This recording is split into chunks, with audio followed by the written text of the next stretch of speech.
बेहद स्वागत है सभी स्टूडेंट्स का। अमरजीत सिंह हमारे साथ मौजूद हैं ब्रॉडवे इमिग्रेशन सर्विसेज से, और आज का टॉपिक बड़ा इम्पॉर्टेंट है। ऑस्ट्रेलिया में फ़ंड्स अब कैसे दिखाए जाएंगे। स्टूडेंट्स बड़े ध्यान से पूरी वीडियो को सुने।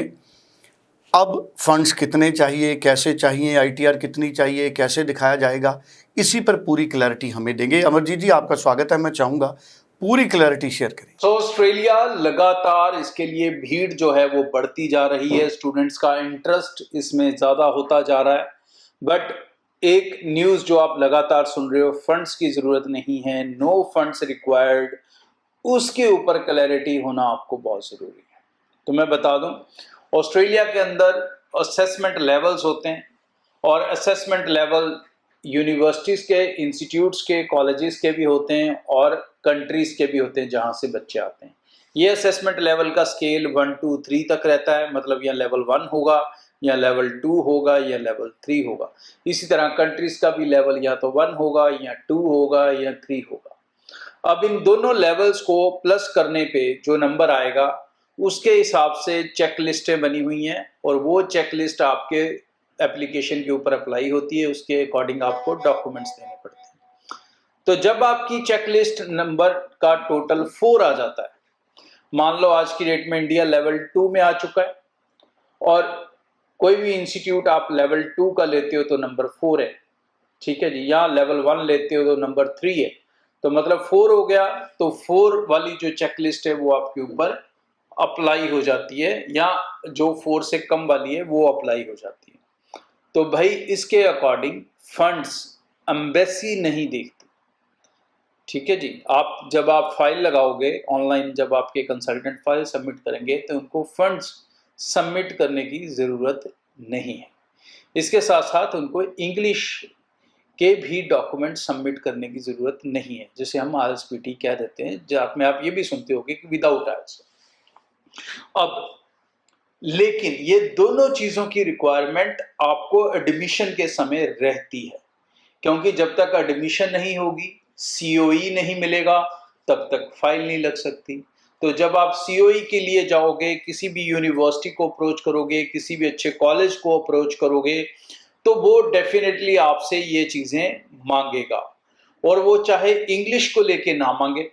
हाँ, कई कॉलेजेस हैं जिन्होंने no IELTS, without IELTS admission देनी शुरू कर दी हैं, बट वो एकेडमिक परसेंटेज के स्केल के ऊपर जस्टिफाई कर देते हैं आपकी इंग्लिश को अपनी GS के अंदर, जो GT पहले कहते थे, GT पॉलिसी जो होती है, जिसकी एक रिपोर्ट उनको सबमिट करनी पड़ती है एम्बेसी को, हर इंस्टीट्यूट को, तो उसको उसके अंदर उसको जस्टिफाई करना पड़ेगा, ठीक है। अब उसमें इंग्लिश को तो वो जस्टिफाई कर देता है आपकी एकेडमिक के बेस पे। जैसे हम UK में भी देखते हैं कि अगर आप CBSE स्टूडेंट हैं, इंग्लिश में 70% हैं, तो आप विदाउट IELTS जा सकते हो, ठीक है नहीं। तो इसी तरह से यहाँ पर भी कुछ ऐसा ही पैरामीटर है, सेम नहीं, बट उसमें इंग्लिश जस्टिफाई हो जाती है, लेकिन फंड्स जस्टिफाई नहीं हो सकते।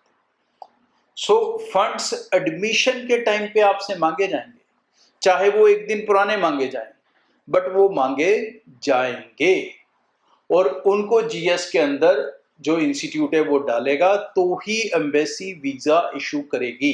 एम्बेसी जल्दी आपसे फंड्स नहीं मांगेगी, उसकी प्रोबेबिलिटी कम है, बट ऐसा नहीं है कि एम्बेसी आपसे फंड मांग ही नहीं सकती।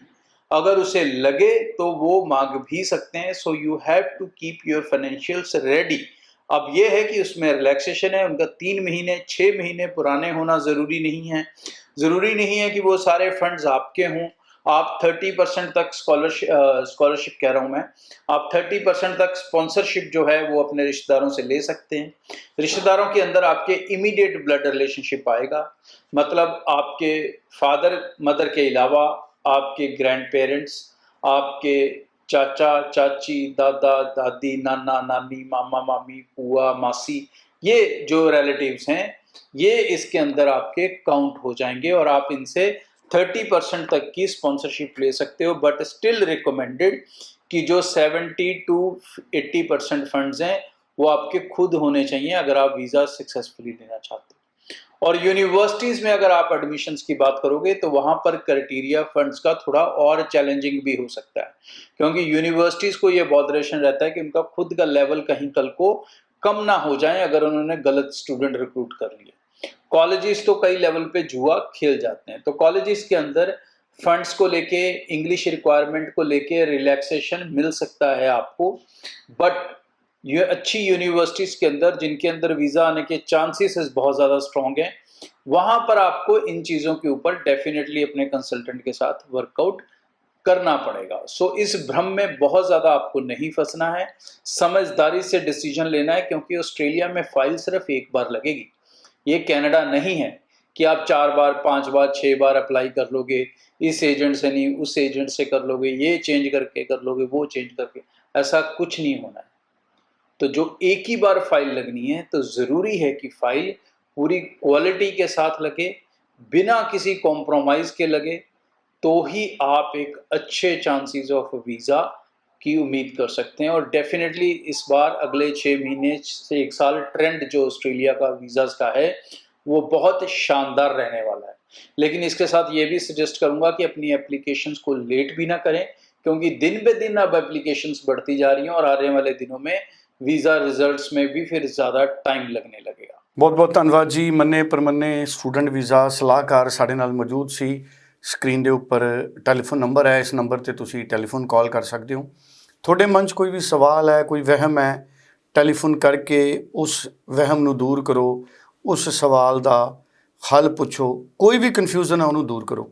ਔਰ ਤੁਸੀਂ ਇੰਡੀਆ ਦੇ ਕਿਸੇ ਵੀ ਹਿੱਸੇ ਤੋਂ ਆਨਲਾਈਨ ਫਾਈਲ ਲਾ ਸਕਦੇ ਹੋ, ਤੁਸੀਂ ਪਰਸਨਲੀ ਵਿਜ਼ਿਟ ਕਰ ਸਕਦੇ ਹੋ।